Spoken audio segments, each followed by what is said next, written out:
Bienvenidos a Biosenfeld. Eh, el día de hoy damos la inauguración a este nuevo canal de ciencia y educación, especialmente en el área de biología. También veremos algunas otras materias, eh, pero la veremos más a futuro. Entonces, damos hoy la bienvenida a todos ustedes y empezaremos con nuestro primer tema, que se llama la célula.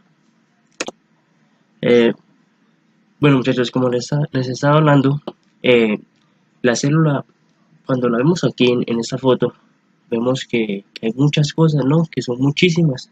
Eso es vital. Resulta que la célula, pues, son, es una como tal, pero son muchísimas las que hay.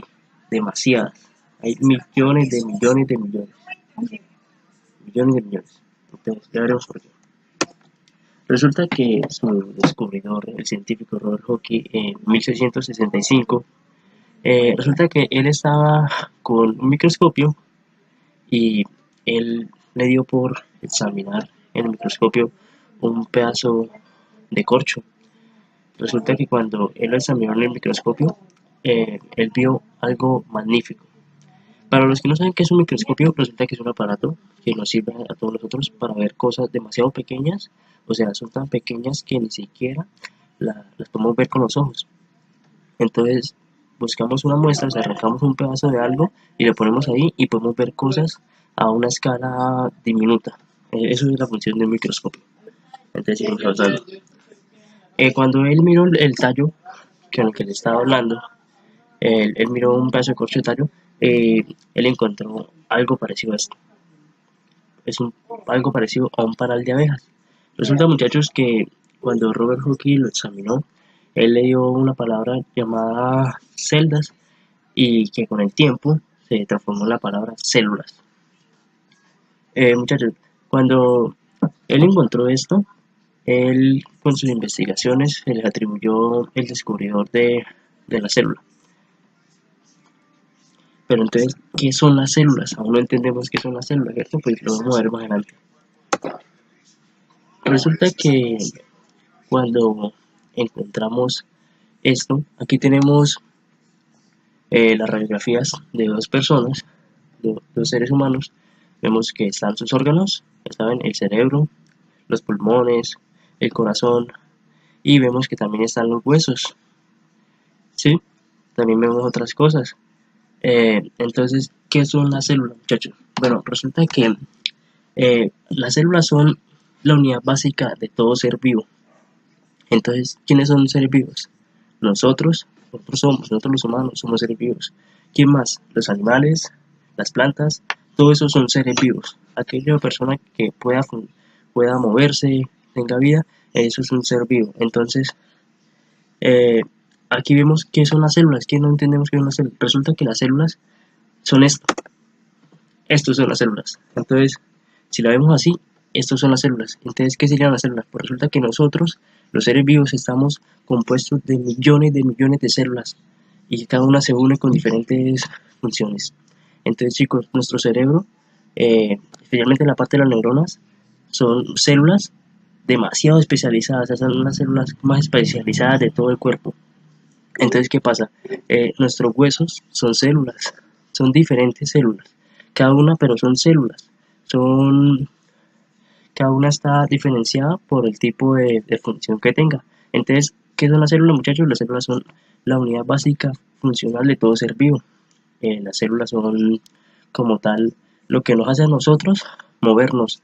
Las células están vivas. Entonces, la célula también la podemos llamar como la cosa más pequeña que podemos ver que tiene vida. Ahí es donde entramos entre la diferencia entre una célula y un átomo. Resulta que el átomo, pues, está entre las cosas más pequeñas que podemos ver hasta hoy, y, pero resulta que hay una cosa diferente, que el átomo no tiene vida. O sea, el átomo tiene la electricidad, tiene las cargas y todo eso, pero entonces no tiene vida como tal. Entonces, si lo vemos un poco más adelante, o sea, más arriba, o sea, el átomo es más pequeño que la célula es más grande, encontraremos que la célula cumple unas funciones de vida. Las células están compuestas sí por átomos y nosotros también estamos compuestos por átomos, pero entonces resulta que la unión de algunos átomos forma las llamadas biomoléculas, que la veremos más adelante, y pues que son las proteínas, los ácidos nucleicos, los, los lípidos, y, y entonces veremos esto más adelante en unos videos que tenemos para dentro de un tiempo. Entonces, cuando nos referimos a las células, nos referimos a que todos estamos formados por células. Y esto, así sería como lo viéramos si nos miráramos a la dimensión de la célula, o sea, a lo más pequeño que podemos ver y que tiene vida. Ahora, ¿qué pasa? Resulta que existen diferentes células, como les estábamos hablando. Existen las células animales, o sea, los animales tienen una célula diferente, o sea, y las células vegetales. Entonces, hay células diferentes. Aquí encontramos unos organelos. Cuando hablamos de organelos, para los que no entienden qué es la palabra organelos, podemos referirnos a que la célula, como está viva, podemos referirnos a que tiene unos órganos como para hacernos entender más o menos qué es lo que pasa adentro. Es como si tuviera unos órganos diminuticos que le permiten moverse, eh, producir energía. Cuando hablamos de producir energía, hablamos de que las células comen. Eso es maravilloso, ¿no? Resulta que cuando nosotros comemos, las células como tal, eh, cuando llegan a nuestro estómago, resulta que las células toman pedacitos pequeñitos de esa comida, pero entonces tienen que distribuirla por todas las células del cuerpo, por todas, todas, todas. Eh, Resulta que cuando las células comen, eh, esta comida, eh, por parte del metabolismo como tal, permite el movimiento de la célula y la producción de energía. Sin energía no nos podemos mover. Entonces, chicos, recuerden que las células somos nosotros, o sea, nosotros estamos compuestos de millones de células. Nuestra piel, nuestros huesos, nuestra sangre son millones de células, eh, nuestras neuronas. Entonces, ese es el concepto célula como tal. Cuando hablamos de organelos, hablamos de unos de aparatos que tienen como tal una función dentro de la célula. Por lo menos aquí tenemos el retículo endoplasmático rugoso, el retículo endoplasmático liso, las mitocondrias. Las mitocondrias son estas naranjaditas que vemos por ahí. Las mitocondrias son las especializadas en producir energía. Lo veremos como tal después en los videos más adelante. También encontramos el núcleo. Este pedacito negro que viene en la mitad de la célula, como tal, se llama el núcleo, y el puntico más oscuro sería el nucleolo. Son cosas muy diferentes que vamos a ver. Como tal, también encontramos los organelos, las vacuolas y muchas cosas más. Entonces, el aparato de Golgi, y veremos algo más adelante.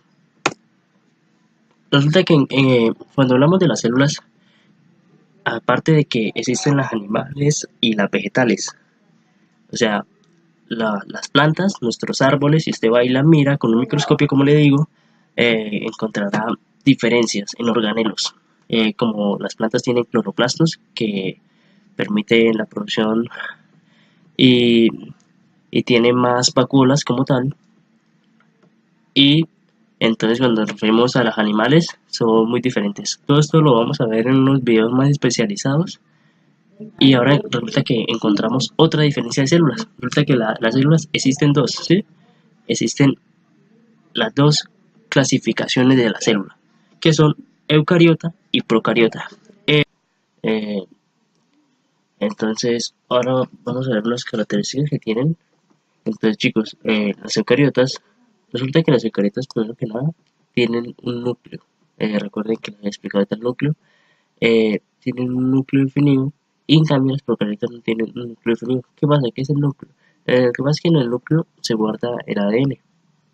Entonces, eh, como las procariotas no tienen un núcleo, están en el citoplasma, están regaditos los los pedacitos de ADN. Otra cosa es que las eucariotas son mucho más grandes que las procariotas.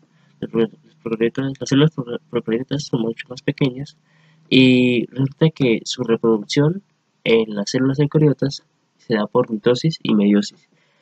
También vamos a verlas más adelante. Y resulta que en las procariotas se da por fisión binaria. Otra característica también es que en las células eucariotas encontramos el citoesqueleto. Resulta que el citoesqueleto podríamos tomarlo y verlo de una forma como los huesos que tiene la célula. O sea, podemos, el citoesqueleto como tal es locomotor, nos sirve como tal a las células para poderse como mover. Entonces podríamos decir que son como los huesitos. Entonces resulta que en las procariotas no hay citoesqueleto, cuando en las eucariotas sí hay. Otra característica como tal es que en las eucariotas hay más presencia de organelos y en las procariotas hay una ausencia de organelos como tal. Vamos a ver más adelante. Listo. En la parte de arriba, en la parte negra, encontramos unas procariotas, unas bacterias claramente, y vemos como unos bichitos larguitos, ¿cierto? Bueno, resulta que esos bichitos se llaman flagelos, que sirven especialmente pues, a la célula procariota para impulsarse, sirve como movimiento, se usa mucho y también sirve para otras cosas. Eh, una característica como tal es que vemos la diferencia, que primero que nada las eucariotas son mucho más grandes y las procariotas pues son más pequeñitas. Aquí vemos claramente las diferencias de organelos, que hay mucho más. Vemos claramente que no hay un núcleo, que simplemente en las células procariotas está dispersa en algunos pedazos del citoplasma. Bueno chicos, eso ha sido todo por hoy. Esperamos que nos sigan en nuestras redes de Facebook, Twitter. Y esto ha sido todo.